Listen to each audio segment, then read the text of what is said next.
Buenas tardes. ¿Están viendo mi pantalla?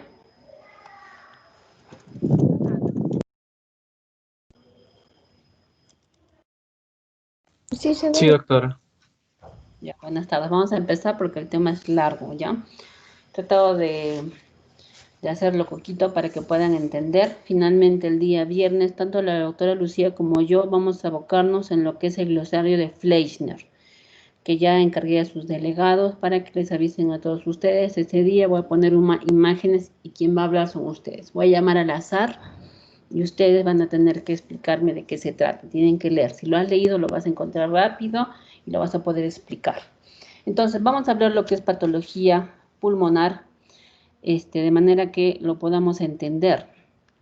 ¿Ya? Entonces, no olvidemos que hay varias modalidades de diagnóstico. La que nos vamos a abocar a esto es la tomografía. No olvidemos que la tomografía son rayos X, también utiliza rayos X y tenemos que acordarnos de del corte tomográfico, que es el axial, y las reconstrucciones, tanto coronal y sagital, para hacer una evaluación completa. ¿Sí? No olvidemos también de las ventanas pulmonares, ¿no? O las ventanas que usamos, ya que sabemos que se obtiene de movilizando campos de unidades de Hanfield y colocar un rango. Entonces ahí vamos a encontrar la ventana pulmonar, que va a permitir ver las estructuras pulmonares y de la vía aérea, y la ventana de mediastino, que permite ver las estructuras cardiovasculares principalmente.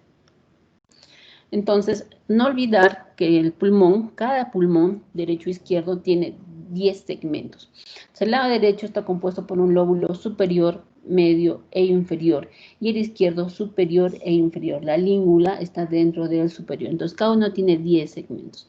Tenemos que reconocer, cuando vemos una tomografía, el corte, ya hemos dicho, un corte axial, ventana, en este caso, parenquimal o pulmonar, ¿sí? Y aquí tengo que reconocer algunas estructuras, ¿no es cierto? Aquí tengo el callado de la aorta, tengo ya la división de la carina, ¿m?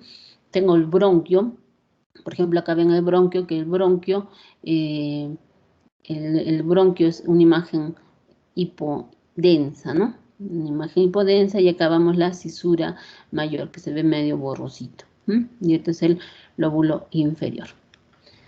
No olvidemos también de las cisuras, la cisura mayor, lo oblicuo, la cisura menor o transversa, ¿no? La cisura mayor en el hemitórax derecho y en el hemitórax izquierdo, ¿sí? Para entender la patología, debemos reconocer qué es el lobulillo pulmonar secundario. El lobulillo pulmonar secundario es la unidad anatómica básica de la estructura y función pulmonar. Esta va a estar delimitada por septos interlobulillares. Es una imagen o es un poliedro que puede medir de 1 a 2.5 centímetros, y en su interior lo que va a tener es una arteriola pulmonar y un bronquiolo pulmonar. ¿Sí? Como dijimos, está separado por un septo interlobular que contiene tejido conectivo, vénulas y linfáticos. Cuando la alteración de esta estructura está alterada, se va a determinar un patrón. Entonces, en tórax tenemos que reconocer varios patrones parenquimales que aumentan la atenuación y que disminuyen la atenuación. Si aumentan la atenuación, lo voy a ver blanco, lo voy a ver hiperdenso, ¿no? En el caso de placa de tórax diríamos opaco, ¿no? Que disminuyen la atenuación, en tomografía vamos a ver hipodenso, ¿no? Negro. Y en el caso de rayos X diríamos de radiolúcido. Entonces, si aumentan la atenuación, vamos a hablar de un proceso alveolar, un proceso parenquimal, un proceso intersticial. En alveolar, las consolidaciones. Parenquimal, la telectasia. Intersticial, reticular, retículo nodular y el nodular. Hay que mencionar el vidrio desmedilado. Y quienes disminuyen la atenuación, vamos a encontrar los quistes, las bulas, el enfisema y el panal de abeja, ¿no? Que vamos a entenderlo en un momento. Entonces, empezando con las densidades lineales y reticulares, vamos a reconocer que esto es nuestro pulmón y ya sabemos que el lobulillo pulmonar secundario es la unidad básica, ¿no es cierto?, anatómica básica de la estructura y de la función pulmonar. Si las divisiones entre lobulillos se engruesan, vamos a hablar de engrosamiento de los septos interlobulillares. Pueden haber bandas parenquimatosas cuando es intra, dentro de engrosamiento intersticial intralobular, ¿no? Puede ser un engrosamiento cisural ¿no? Que va a estar secundario a engrosamiento intersticial subpleural, las líneas subpleurales, las bronquiectasias, ahí vamos a ver el signo del anillo de sello y entre otras. Entonces podemos ver opacidades reticulares. Estas se van a ver como en forma de red, ¿sí? Generalmente es el resultado de regiones interlobulillares y septos intralobulillares engrosadas. En tomografía axial, en Altacar se observa en zonas periféricas y basales del pulmón. ¿Quiénes hacen opacidades reticulares? Primero que hay dos patrones, el uniforme y el irregular. Si vamos a encontrar un patrón irregular, vamos a hablar de fibrosis pulmonar intersticial. En cambio, si encontramos un patrón reticular uniforme, bonito, vamos a hablar de edema pulmonar, hemorragia pulmonar, linfagitis carcinomatosa, linfoma y leucemia, amiloidosis y neumonía. En este patrón reticular uniforme, las líneas se van a ver, como dice su nombre, regulares, uniformes, y aquí vamos a ver las líneas de Kerley, ¿sí? Aquí, por ejemplo, vemos, ¿no? Un engrosamiento interlobular, ¿sí? Se ve, ¿no? Más bonito, bien dibujadito. Entonces hay un engrosamiento de los septos interordenado, ¿sí? Pero si yo veo una plaquita de estas donde veo full huequitos, ¿no? Hay como una red bien fina y le hago la tomografía y voy a encontrar un patrón reticular irregular. Acá voy a ver septos interlobulares engrosados, pero es en forma irregular, en zigzag, que va a haber distorsión de la arquitectura. Entonces es una fibrosis pulmonar intersticial, ¿sí? Luego tenemos las opacidades lineales. Las más comunes son el engrosamiento septal interlobular, las bandas, en este caso las bandas parenquimatosas y las curvilíneas subpleurales, ¿sí? Que también vamos a ver engrosamiento de los septos, ¿no? Aquí, por ejemplo, vamos a ver las bandas parenquimatosas, están en flechita amarilla, son gruesas, vienen desde afuera, ¿sí? Vamos a ver las bandas parenquimatosas, ¿sí? Aquí veo más bandas, son líneas más gruesas, ¿sí? Que vienen de afuera hacia adentro. ¿Se dan cuenta? Entonces son las opacidades lineales, ¿no? Además hay engrosamiento interlobular. Nunca vienen solas. Luego tengo las opacidades nodulares. Las opacidades nodulares son nódulos que miden menos de 1 centímetro. Hay varios patrones. Hay un patrón al azar, randomizado, un patrón centrilobular. Ya sabemos que el lóbulo o el lobulillo pulmonar secundario puede estar dentro, centrilobulillar, o perilinfática, que sigue los trayectos o sigue a nivel de los septos interlobulillares, ¿no es cierto? Entonces ahí vamos a ver las opacidades. Entonces el patrón nodular puede ser, como ya hemos dicho, al azar. Estas lesiones son bien definidas, son múltiples, redondeadas, están al azar, pero uniformemente distribuidas. ¿Dónde se presenta esto? En la silicosis, en la tuberculosis miliar, en la micosis, histiocitosis, metástasis. En cambio, la centrilobulillar son múltiples opacidades, pero sí son redondeadas, pero son pobremente definidas, ¿no? Pueden estar a nivel centrilobular, peribronquial, pero son de baja densidad. ¿Dónde voy a encontrar la neumonitis por hipersensibilidad? En las bronquiolitis, mira, bien bonito, ¿no? En el centro, pero mira, no son bien definidos. Luego el perilinfático, ya hemos dicho que pueden estar a nivel de los septos interlobulillares, ¿sí? Entonces, aquí voy a ver la sarcoidosis, la silicosis, la beriliosis, la neumonía intersticial linfoidea, por ejemplo. Entonces, aquí para mencionar nada más los de distribución perilinfática, pueden estar en relación con septos interlobulillares, regiones subpleurales, ¿no? Con dónde se ubican, dónde se pueden estar ubicando a nivel del intersticio broncovascular, subpleural, entonces lo voy a encontrar así, ¿no? Entonces tienen unas líneas, no se ve como líneas, pero bolitas, ¿sí?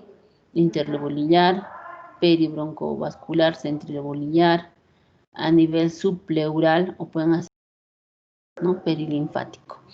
Entonces, por ejemplo, acá es un paciente con sarcoidosis, donde se va a apreciar los nódulos peribroncovasculares, y estos de acá son los subpleurales, ¿no? Y en el centro peribroncovasculares, ¿sí? En la sarcoidosis igual, miren las fisuras, donde tenemos Nuestras delimitaciones vamos a encontrar como líneas, ¿no? Gruesas. En la linfagitis carcinomatosas, ¿no? Las bolitas, ¿no? Todos menos de 1 centímetro, ¿sí? La de distribución centro-lobular son múltiples opacidades redondeadas, pobremente definidas, ya dijimos, y lo que reflejan son anomalías intersticiales o del espacio aéreo. Son densos y homogéneos y pueden estar con atenuación de vidrio deslustrado, hemos dicho pobremente diferenciadas. En la periferia del pulmón se pueden encontrar a 5 o a 10 milímetros de la pleura, porque son centro-lobular, no son periféricas, ¿no? Están a la mitad. Miren cómo podemos ver, como agrupaciones, como nódulos centro-lobular, pero de diferente densidad, ¿sí? Aquí entra lo que es el árbol en brote, que ya vamos a hablar en un momento, ¿sí? Y cómo está la distribución, ¿sí? Aquí vemos, ya hemos hablado de la neumonitis por hipersensibilidad. Si ustedes son bien acuciosos y miran bien, hay nódulos centrales, ¿sí? Y no están en la periferia, no llegan hasta la periferia, están siempre a 5 a 10 milímetros de la periferia, ¿sí? Aquí también se ven los nódulos, pero no son nódulos definidos, son en vidrio deslustrados, ¿no? Es un paciente con neumonitis por hipersensibilidad, ¿sí? Acá hay aislados también, ¿no? Acá hay, miren, estos son en árbol en brote, ¿sí? De distribución aleatoria, lo que hemos dicho al azar.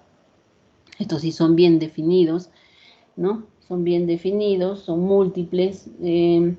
Estos se presentan, ya hemos dicho, en silicosis, en la histiocitosis, ¿no? En este caso de Langerhans, ¿sí? Vamos, los nodulitos, cómo están por todo lado. En la sarcoidosis, ¿no? Nodulitos.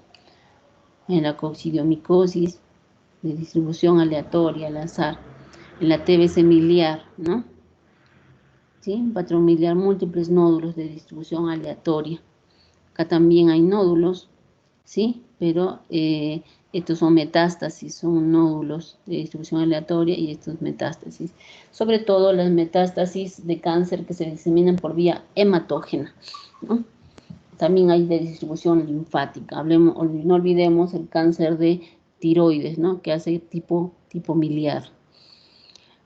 Para hablar lo que es árbol en brote, y hemos hablado que también aquí entran las opacidades nodulares, vamos a hablar de que el árbol en brote es la presencia de bronquiolos centribulares dilatados, cuya luz va a estar ocupada por moco, agua o pus, y además hay inflamación peribronquial, ¿no es cierto? El árbol en brote traduce una zona inflamatoria que tiene impacto de moco y engrosamiento de la pared, ¿ya? Entonces, esto lo vamos a ver el árbol en brote en la tuberculosis, en el cáncer, en las enfermedades intersticiales y en las fibrosis quísticas. Muchas veces decimos que el árbol en brote es sinónimo de TBC activa. Sí, ¿no? O sea, sí lo voy a ver. Hemos dicho que son los nódulos centrilobulares con dilatación bronquial asociada, ¿sí? Con dilatación bronquial asociada, pero acá adentro hay impactación mucosa y además la pared se ha engrosado, engrosamiento de la pared, ¿sí? Si bien frecuente que en Perú vamos a ver el árbol del brote síndrome de TBC, no olvidemos las otras causas, ¿sí? Eso vamos viendo con los patrones lineales, reticulares y nodulares. Ahora vamos a ver el patrón alveolar. Entonces, el patrón alveolar podemos verlo como una consolidación aguda o una consolidación crónica, pero tenemos que diferenciar de lo que es del patrón de vidrio deslustrado. El patrón de vidrio deslustrado es el aumento de la densidad pulmonar visible en la tomografía axial de alta resolución y permite visualizar en su seno las estructuras vasculares, ¿sí? Entonces, o dicho también, vamos a decir que hay una opacidad aumentada del parénquima pulmonar cuyos puntos anatómicos aún están visibles. Es como el velo de la novia, ¿no? Encima le pongo y sigo viendo a la novia, sigo viendo el parénquima. Cuando más bien esto dejo de ver los vasos, ya hablo de condensación. En vidrio esmerilado ¿dónde lo voy a ver? Lo voy a ver en una neumonía, en un edema pulmonar, la hemorragia alveolar, neumonitis por hipersensibilidad, neumonía intersticial descamativa, proteinosis alveolar, toxicidad por medicamentos. En un pulmón sano, si yo veo vidrio deslustrado, este velo de la novia que le estoy diciendo, es sinónimo de inflamación aguda, Entonces, si es un pulmón sano y de pronto se pone así, algo está pasando, ¿no? Entonces, lo más frecuente es que sea toxicidad por medicamentos. Incluso ahora con el COVID estamos viendo solamente, bueno, se llegaba a ver solamente eso, ¿no? Entonces hemos dicho de que es como una imagen de alta densidad, pero que permite ver los puntos anatómicos dentro. O sea, puedo ver parénquima a través de eso, puedes ver vasos, ¿no? Entonces puedo ver una hemorragia pulmonar donde respeta la periferia, ¿no? Donde respeta su periferia y está más central, ¿sí? Una hemorragia, ¿se dan cuenta? Pero veo el parénquima, veo adentro. La consolidación es la opacidad que borra las estructuras vasculares y bronquiales. La consolidación es la ocupación del espacio aéreo distal. Entonces, el espacio alveolar está ocupado por una sustancia. Puede ser agua, puede ser sangre, puede ser pus, ¿no? Entonces, ahí esa es la consolidación. En este caso, es una placa estándar de tórax donde veo una radioopacidad algodonosa a nivel basal del lóbulo superior derecho, ¿no? Acá está la cisura y está aquí. Tomográficamente, miren, esta es una ventana mediastínica en la cual veo incremento de la densidad y acá lo que lo caracteriza esta imagen radiolúcida, perdón, imagen hipodensa, que es el broncograma aéreo, ¿sí? En la radiografía también lo puedo ver el broncograma aéreo, ¿no? Se ven como unas imágenes radiolúcidas tubulares, ¿no? Que corresponden a los bronquios. Esto es característico de la enfermedad alveolar, ¿sí? No patognomónico, pero sí característico. Entonces, la consolidación aguda no lo podemos ver. La hemorragia pulmonar, edema pulmonar, proteinosis alveolar, la neumonía eosinofílica aguda, bronquiolitis obliterante, neumonitis por hipersensibilidad, neumonitis por radioterapia y el infarto pulmonar. ¿Sí? Entonces veo incremento de la densidad. Veo el broncograma aéreo, ¿sí? En la ventana pulmonar y en la ventana mediastínica también veo broncograma aéreo. Luego tenemos la consolidación crónica. También hay una opacidad aumentada del parénquima pulmonar. Ya sabemos que faltan los puntos anatómicos. Puede o no haber broncograma aéreo, pero además hay zonas de secuelas. Puede haber tractos fibrosos. ¿Dónde voy a ver esto?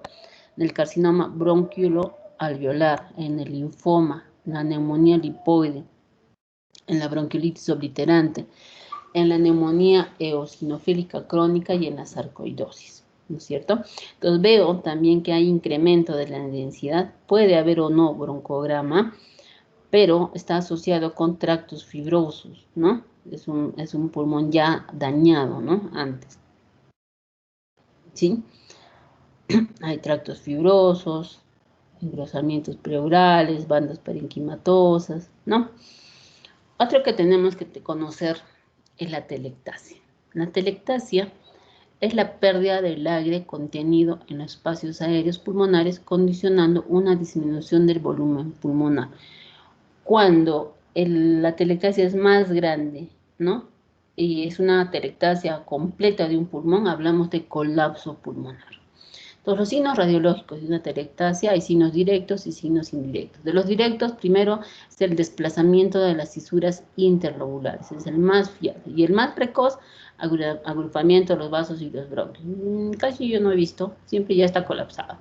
Los signos indirectos, aumento focal de la opacidad, voy a ver radiológicamente una radiopacidad homogénea, triangular, va a haber elevación del diafragma, el mediastino se va a desplazar, el otro pulmón se va a compensar, se va a hiperinsuflar, va a haber desplazamiento de los cilios, se van a aproximar las costillas, hay ausencia de broncograma aéreo, ¿no? Pero solo en la telectasia de reabsorción. Hay varios tipos de atelectasia. En este caso tengo el obstructivo. Entonces aquí estoy viendo una radiopacidad homogénea a nivel, ¿no? Apical, ilioapical derecho, ¿sí? Y lo que me estoy fijando es de que la tráquea está siendo traccionada hacia el lado derecho. El diafragma está más elevado de lo normal, los cilios está sobrepuesto, el hilio está elevado, ¿no? Entonces aquí ya hablamos de atelectasia del lóbulo superior derecho. tomográficamente el mismo paciente lo que se ha visto es que está la atelectasia aquí y miren que acá hay una masita, ¿sí? Que está obstruyendo. Como les digo, hay varios tipos de atelectasia, ¿no? Que puede ser, hay la pasiva, por ejemplo, por derrame pleural, la obstructiva en este caso, ¿no? Porque está obstruyendo desde afuera, está comprimiendo, ¿no? También puede ser por cuerpos extraños y entre otros, ¿sí? Esas son las de incremento de la atenuación, ¿no? Ahora vamos a ver los de baja atenuación o disminución de la atenuación pulmonar. Esta va a incluir el panal de abejas, los quistes, enfisemas, bulas, neumatoceles, los nódulos cavitados, bronquiectasias, ¿no? Atrapamiento aéreo entre todos. Entonces, por ejemplo, aquí hablamos de los quistes pulmonares, ¿no? Y que va a llevar a lo que es el panal de abeja. Vamos a hablar de las bronquiectasias. Aquí está el signo del anillo de sello. Normalmente el bronquio no debe exceder al tamaño del vaso y cuando excede entre 1 a 2 el tamaño, entonces ya estamos hablando de bronquiectasia, ¿no? Entonces aquí tenemos como el anillo de la novia, ya hemos hablado del velo de la novia, vamos a hablar del anillo de la novia, donde la piedra del anillo va a ser el vasito que está pequeño y el bronquio va a ser grande, donde vas a meter tu dedito. Y esta también se va a clasificar en bronquiectasias quísticas, varicosas y cilíndricas, ¿no? Luego también hablamos de la enfisema y sus clasificaciones, ¿no? La centrolibular, la panacilar, la paraseptal, ¿no es cierto? No olvidemos las bulas y vamos a ir viendo un poquito más de eso. Se dan cuenta que es un tema muy, muy largo. Entonces, el quiste pulmonar es una lesión redondeada, bien definida y de pared fina, uniforme y con un grosor menor de 3 milímetros. Puede ir de 1 a 3 milímetros, ¿no? Entonces, normalmente tienen contenido aéreo, pero podrían tener material líquido, semisólido, sólido, pero generalmente es con contenido aéreo. El quiste se puede presentar en enfermedades congénitas como el quiste broncogénico, ¿no? Entonces tenemos que conocer y hay que diferenciar de la cavidad. La cavidad se diferencia porque tiene una pared mayor de 3 milímetros y es secundaria a infección, neoplasia o alguna patología vascular. Entonces los quistes tienen un patrón quístico al azar o patrón quístico en panal. El patrón quístico al azar son lesiones cavitadas, redondeadas, bien definidas, con paredes delgadas. ¿Dónde voy a ver esto? En la cistiocitosis, en la linfangioleiomyomatosis, en la sarcoidosis, en la neumonía intersticial linfocítica, en la neumonía por neumocitis carini, en el enfisema centrilobulillar, ¿no? Entonces, por ejemplo, acá en la histiocitosis, ¿no? Vamos a ver quistes pulmonares, ¿no? De distribución al azar, no tiene un patrón, en cualquier lugar está, ¿sí? ¿No? En la linfangiomatosis que les decía, visto así, menos agresivo que el anterior, ¿sí? El patrón quístico en panal es la suma de quistes que miden de 3 a 10 milímetros con paredes menores delgadas de 3 milímetros y están agrupados en regiones subpleurales. Esto se da en la neumonía intersticial usual, enfermedades del colágeno, en la asbestosis, en la neumonía por hipersensibilidad y en la fibrosis inducida por fármaco. ¿Sí? Se dan cuenta que es bien periférico, ¿sí? Bien periférico, por ejemplo, tengo una placa de tórax, aquí tiene un patrón en panal, full huequitos, ¿no? Una placa expirada o expuesta, lo que quiera, pero miren, se logra ver este patrón. Y en la tomografía, lo veo, es una afectación quística a nivel subpleural, ¿no es cierto? Están en regiones subpleurales. El panal de abeja lo que representa son áreas de pulmón destruido, ¿no? Además fibrótico, donde la arquitectura se ha perdido y se va a asociar a tracción con bronquiectasias. En esta zona no funciona la difusión de gases, no funciona, ¿no? En esa zona no respira el paciente, no hay el intercambio gaseoso. Otro tema importante son las bronquiectasias. Las bronquiectasias son dilataciones anormales, ¿no? Son dilataciones bronquiales localizadas e irreversibles con engrosamiento de sus paredes. Entonces, son dilataciones anormales e irreversibles de los bronquios con alteración del ciliar. Las bronquiectasias son el resultado final de diferentes enfermedades, ¿no? Hay varios tipos de bronquiectasias, las cilíndricas, las varicosas y las quísticas, ¿no? Entonces, recordemos que el bronquio, ya dije que cuando hablamos de bronquiectasias, el bronquio va a superar de 1.5 a 2 veces el diámetro del vaso. Y ahí vamos a ver lo que es el signo del anillo de Sill, ¿sí? Entonces hemos dicho que se clasifican en cilíndricas. Las cilíndricas hay dilatación uniforme, como en tubos, ¿sí? Dilatación uniforme, hasta que la luz se vuelve a su tamaño normal bruscamente, ¿no? Por presencia de moco, por ejemplo, ¿sí? Entonces las cilíndricas como tubos. Es un corte, se ve así porque es un corte axial, ¿sí? Luego tenemos las quísticas o saculares, ¿no? Como sacos. Es que hay dilatación del bronquio y va a terminar en un saco. O sea, llega y al final termina en un saco. Una bronquiectasia quística. Luego tenemos las varicosas, igual que las piernitas, nuestras varices son dilataciones irregulares, incluso se dice arrosariado porque se altera zonas estrechas con otras zonas que están dilatadas, ¿sí? Luego tenemos otra patología que es el enfisema. El enfisema se caracteriza por la formación de espacios aéreos debido a la destrucción de las paredes alveolares. Se va a clasificar según qué parte del acino se encuentre predominantemente afectado. O sea, si está afectado a nivel proximal, va a ser un enfisema centrolobulillar. Si está afectado a nivel distal, vamos a hablar de un enfisema paraseptal. Y si está afectado todo el acino, vamos a hablar de un enfisema panacinar o panlobulillar, ¿sí? Entonces, el enfisema centrolobulillar, miren, hay destrucción de las paredes, alveolares, y vamos a ver imágenes de baja densidad, ¿no es cierto? Imágenes hipodensas, ¿sí? El panacinar, miren, ya son más grandes, ¿sí? El panacinar ya es todo el acino, ¿sí? Ya no hay pulmón acá. El paraseptal a nivel de distal, ¿no? Miren acá, el borde acá. Distal o paraseptal, ¿sí? Aquí se ve mejor, ¿sí? No se olviden sus imágenes, te voy a poner en el examen.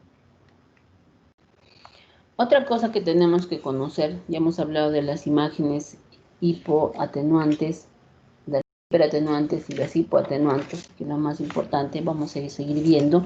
Vamos a hablar del nódulo pulmonar. Ustedes ya saben que la diferencia entre nódulo y masa es el tamaño. El nódulo mide hasta 3 centímetros y la masa mide más de 3 centímetros, ¿sí? El nódulo, si hablamos de un nódulo pulmonar solitario, es una lesión pulmonar única de un diámetro menor de 3 centímetros y hay que poder evaluarlo, ¿no? Puede ser un nódulo sólido, como la primera imagen, un subsólido o un nódulo en vidrio deslustrado. En realidad hay muchas clasificaciones, hay incluso una de 6 tipos, ¿no? La 1, por ejemplo, es un homogéneo, donde hay vidrio deslustrado nada más. La 2 está semiconsolidado, la 3 ya es heterogéneo, pero tiene todavía más del 50% de vidrio deslustrado. La tipo 4 heterogéneamente mixto, la 5 es predominantemente sólido y escaso vidrio deslustrado, y la tipo 6 ya es sólido, ¿no? ¿Por qué tenemos que tener en cuenta el nódulo? Porque si mide, es para el manejo, ¿no? Si mide menos de 8 milímetros, podemos hacerle seguimiento tomográfico, ¿ya? Solo seguimiento con un solo nódulo. Pero si mide más de 8 milímetros y no está calcificado, nuestro siguiente paso es hacer un PET scan. Hemos dicho que el PET scan tiene que ver con el metabolismo y poder aproximar nuestro diagnóstico para diagnosticar cáncer o no. En los otros casos puedo hacer seguimiento. Si es un nódulo calcificado, puede ser un granuloma y solamente lo sigo, ¿sí? Entonces, eso tenemos que ver. Por ejemplo, acá es un nódulo, ¿no? Solitario, en la ventana parenquimal y en la ventana pulmonar, el mismo corte, ¿no? El callado de la aorta, ¿sí? Luego, tengo que ver el otro término que estamos viendo, que es la masa. La masa, ya decimos que es una lesión mayor de 3 centímetros. En el cáncer de pulmón, se tiene que dividir el cáncer en dos en una clasificación que habla de células no pequeñas y de células pequeñas. El carcinoma de células no pequeñas se clasifica además en adenocarcinoma, en el escamoso y en células grandes. En células pequeñas está asociado al tabaco. El adenocarcinoma es más frecuente, sobre todo en mujeres, en adultos jóvenes, y está asociado en regular cantidad en fumar o no. El escamoso sí está asociado al tabaco, ¿no? Y luego tenemos al de células grandes. Las características ya es cuando estudiemos, ¿no?, este tema, ¿no? Muchas veces está asociado a derrame pleural, ¿no? Entonces eso es lo que vamos a ver con el cáncer de pulmón. Entonces, en general, es eso en tomografía de tórax, lesiones hipoatenuantes, imágenes hiperatenuantes o con atenuación incrementada o con disminución de la o baja atenuación, ¿no? Ya hemos dividido, hemos tratado de hacer un resumen, ya han entendido que el lóbulo o lobulillo pulmonar secundario es la unidad anatómica básica de las estructuras de la función pulmonar, reconocemos las estructuras, ya diferenciamos las opacidades lineales, nodulares, ¿no?, la distribución, y entendimos cómo se ha hecho eso, diferenciar la consolidación de un vidrio esmerilado, ¿no?, ver la telectasia, ¿sí? Y los de baja atenuación, los quistes, cavidades, bronquiectasias, enfisemas, principalmente, y los nódulos, diferenciar de la masa. Es lo más básico que podemos hacer, en realidad el tema es bien amplio, por eso en la práctica vamos a trabajar con el Fleischner, donde usted tiene que saber al derecho y al revés, se va a tomar al azar, ¿sí? Porque ayer ya le di su tema y el viernes voy a dar temas para la semana siguiente, desde el mismo viernes, para que no tengan excusas. Entonces tienen que estudiar su nota de ustedes, al menos en mis grupos, la doctora Lucía los está calificando diferente, va a valer más la intervención oral que la práctica, que los exámenes. ¿Por qué? Porque me están plagiando. Entonces me interesa qué respondes, cómo es tu léxico. Puedes equivocarte, sí, pero quiero saber que ya estés con el léxico adecuado, con los términos adecuados, ¿sí? Entonces, para hacer un resumen de la sinopsis del tórax, vamos a hacer una sinopsis del tórax que ya hemos llegado a, ya tienen que conocer qué pedir, cómo no pedir, acordémonos de la radiografía de tórax, ¿no? La radiografía de tórax, ya saben que utilizamos rayos X, que son rayos X, son ondas electromagnéticas ionizantes, ¿sí? La radiografía de tórax es un estudio de imagen de elección para la valoración inicial de la enfermedad cardiovascular, sobre todo para cuando ustedes vayan a su serum, ¿no?, y se encuentren un chochorco, y es lo que van a tener a la mano, una radiografía de tórax, porque tienen que saber diferenciar. Aquí tienen que ver las densidades, ¿no?, las densidades, reconocer estructuras, ¿no?, es lo que tienen que ver. Entonces, la radiografía de tórax ya hemos visto que las previsiones sintomáticas es la posterior anterior y su complementaria es la lateral. Las demás son complementarias, la oblicua, la anteroposterior, la lordótica, la de cúbito lateral con rayo horizontal, la posterior anterior en expiración y la de parrilla costal, ¿sí? De estas dos, la posterior anterior da mayor exactitud del tamaño cardíaco y la lateral es importante para ver patología mediastínica, ¿sí? Luego tenemos la tomografía, ¿no es cierto?, que ya hemos dicho que se basa en los rayos X, ¿sí? Las indicaciones principales en tomografía, la tomografía sin contrastes para la evaluación, localización y caracterización de anomalías detectadas en la radiografía, ¿sí? También puedo ver lesiones durante la preparación de la biopsia, puedo hacer biopsia por guía tomográfica, puedo drenar por guía tomográfica. ¿Cuándo pido con contraste? Cuando quiero evaluar vasos, ya sean anormalidades, ¿no?, evaluación de las alteraciones vasculares, ¿sí? Ver si una lesión realza o no con el contraste. También puedo administrar a nivel entérico para ver el tubo gastrointestinal. Puedo ver fístulas digestivas, perforaciones, pero tengo que ver qué contraste uso. Luego tenemos la angiografía por tomografía, ¿no?, que me permite, por ejemplo, la angiografía pulmonar para evaluación de enfermedad tromboembólica, ¿sí? La aortografía para lesión traumática, disección y aneurismas aórticos. Entonces, conocer la tomografía de alta resolución, ¿no?, de cortes muy, muy finos, ¿sí? Su indicación es para la evaluación de la enfermedad pulmonar infiltrante difusa, para la evaluación de pacientes con disnea, ¿no? Y en pacientes de que yo la radiografía la veo normal, pero la clínica no es así. Tiene clínica, pero su placa está normal, entonces tengo que recurrir a la tomografía. ¿Sí? Hay otras técnicas especiales también que puedo usar en la tomografía, ¿sí? La resonancia magnética tiene una excelente resolución, tiene una imagen multiplano, y aquí las técnicas que se utilizan, como ustedes ya conocen, hablamos de la secuencia de Quispin en T1 y en T2 y la secuencia de sangre brillante. ¿Qué indicaciones tienen resonancia magnética? El corazón y grandes vasos, distinción de las estructuras vasculares de los tejidos blandos adyacentes sin necesidad de usar contraste. Para evaluar mediastino y los cilios, puedo evaluar pared torácica y el diafragma, pero se dan cuenta que no utilizo pulmón, porque el pulmón es aire. Entonces yo necesito protón hidrógeno, ¿no? Entonces ya estoy evaluando corazón, estoy evaluando estructuras vasculares, mediastino, ilios, la pared torácica y diafragma, pero no parénquima pulmonar. ¿Sí? La angiografía, hay la angiografía pulmonar que ya la dijimos, cuya indicación es la evaluación de alteraciones vasculares pulmonares, ya sean congénitas o adquiridas, la evaluación de la enfermedad tromboembólica, y luego tenemos la ortografía para la cateterización arterial, ¿no? O la canulación de la aorta proximal, cuyas indicaciones es la lesión de traumáticas de la aorta, ¿sí? Malformaciones vasculares, ¿sí? Y la arteriografía de la arteria bronquial intercostal también para diagnóstico y tratamiento de la hemoptisis. Hay otras modalidades radiológicas, ¿no? Tenemos la medicina nuclear. Acá tenemos la gamografía por ventilación-perfusión, que es para la evaluación de la enfermedad tromboembólica, evaluación de la función pulmonar pre y postoperatoria, y la tomografía por emisión de porcitones, que sirve para determinar la actividad metabólica de las lesiones, ¿no? Estadificar las neoplasias malignas, ¿no? Y la ecografía tenemos para la evaluación principalmente del derrame pleural. Puede ser libre, pues tengo que diagnosticar o hacer un diagnóstico diferencial frente al que está tabicado.